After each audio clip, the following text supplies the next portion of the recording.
Hi, Morten. Welcome in the SPIRE studio. Thank you very much, Kevin. Nice to be here. Today we're going to talk about a very interesting CRM case at Abena. You did with brightfox, one of the SPIRE members. But before we dive into that, can you tell us a little bit about what your company does and what your role is in the company? Yes, of course. Abena is mainly a healthcare business.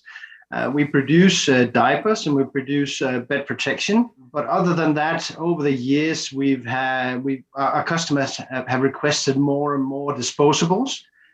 So today we actually have an assortment of approximately 36,000 products, all disposables of all kinds. So basically we produce some and we source a lot of the products that we offer to our customers. An idea of Abena is to be able to deliver one-stop shopping, meaning that a nursery home, for instance, should be able to get all of her disposables from one place instead of shopping 10 different places. So that's the basic idea behind Abena. And your role in the company?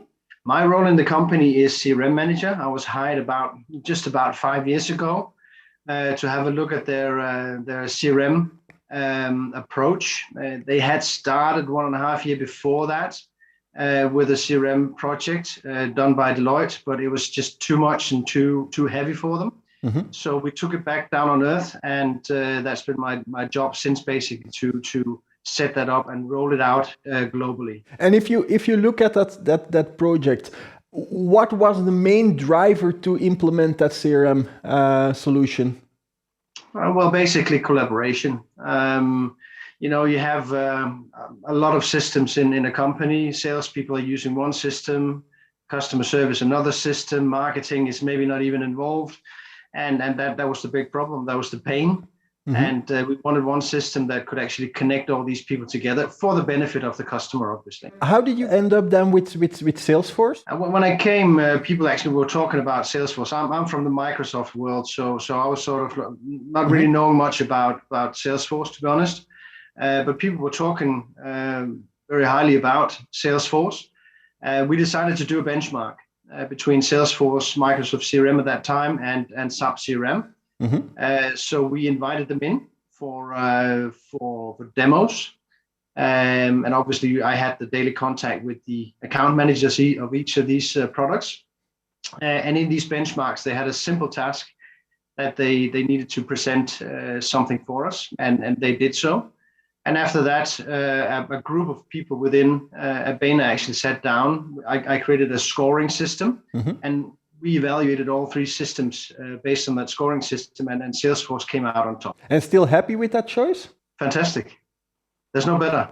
Trust me. But that's good to hear, because sometimes you make the wrong decisions, but you didn't. Yeah. That's good. And how did you end up then with brightfox, the SPIRE member? Well, at the time of the benchmark, we actually had a Danish company called Netcompany. And that company was helping us with the benchmark because they had Salesforce consultants and Microsoft consultants in-house. So we thought that would be a great partner. At the end of the day, when we actually had decided, actually on that day, we had decided to go for Salesforce. I asked my steering committee to fire Netcompany because there was too much yes saying. And I'm not really that clever. So if people say yes to me all the time, I get a little bit conspicuous, and it's not right. So I needed someone stronger, someone with an opinion, and I was allowed to go look for someone, and I went to Holland. I have a Dutch background, you could say, and I knew that there was a greater CRM drive in general in Holland. I knew that from my Microsoft time. And I asked my colleague Saladin to find a couple of companies, and one of the first ones was brightfox.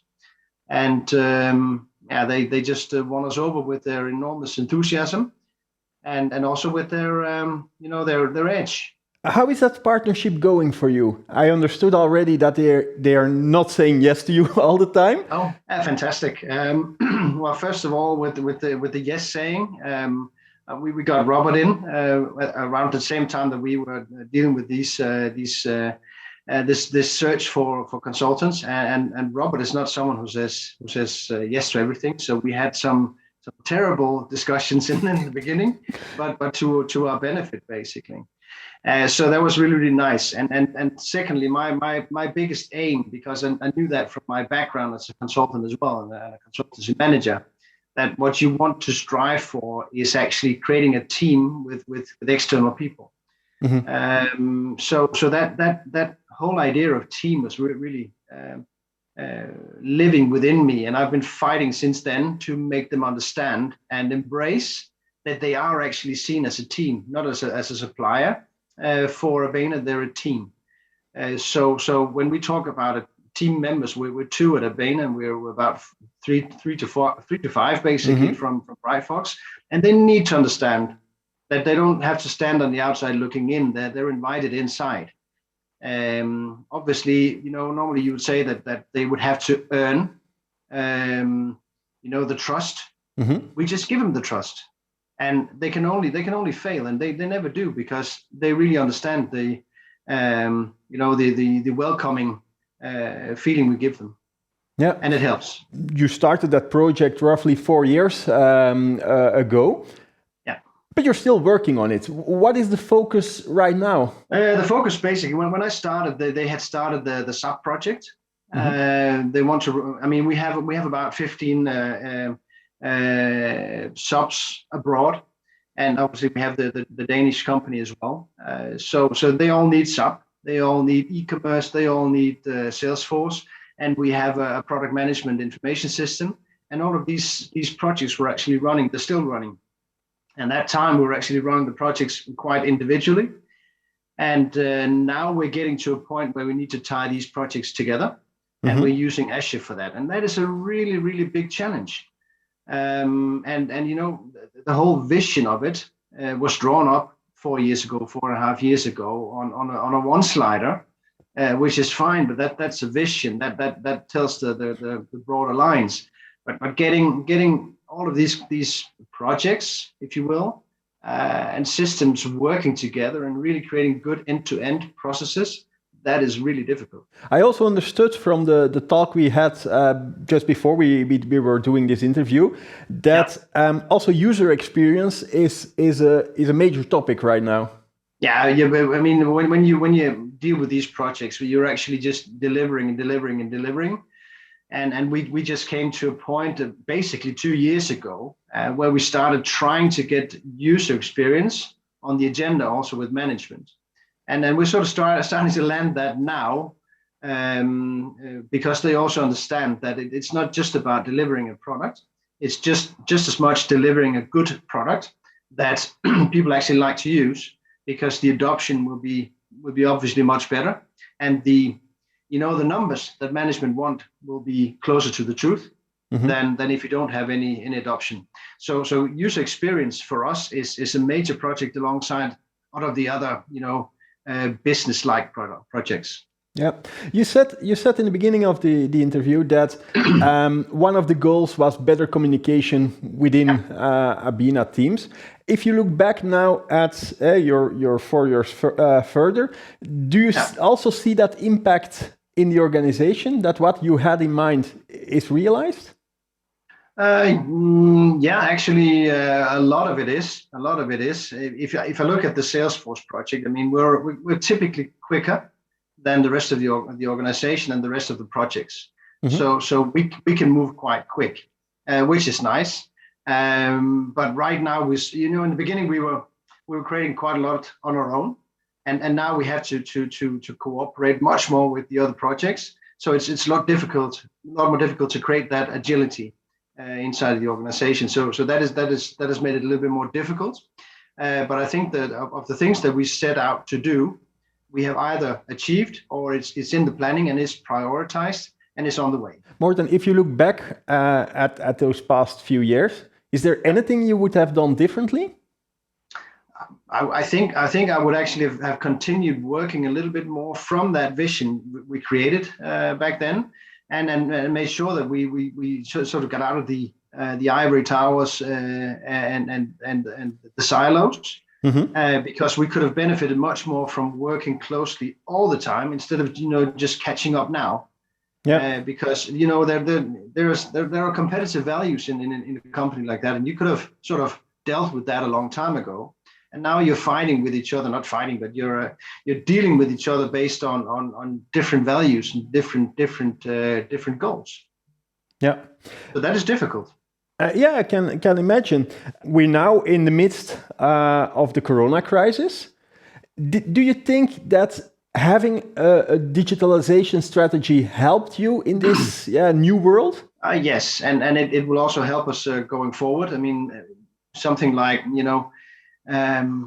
being able to go out to the customer and use an iPad, dealing really quickly with requests from customers, being very customer focused is helping us quite a lot. Everyone sees the need for digitalization. So yeah, because everyone was sort of caught at home. The digital world has become much more important now than it was a couple of years ago when all this started. You were already mentioning that digitalization will also help you in the future. Yeah. Is there some stuff on your roadmap that you think that's for us now the big step? We took the first steps, but now this is the next step? Yeah, we get into some of the bigger projects now, like CPQ. So that is a big step. Another big step is the Danish organization, for instance, is massive compared to the size of the business units that we have abroad.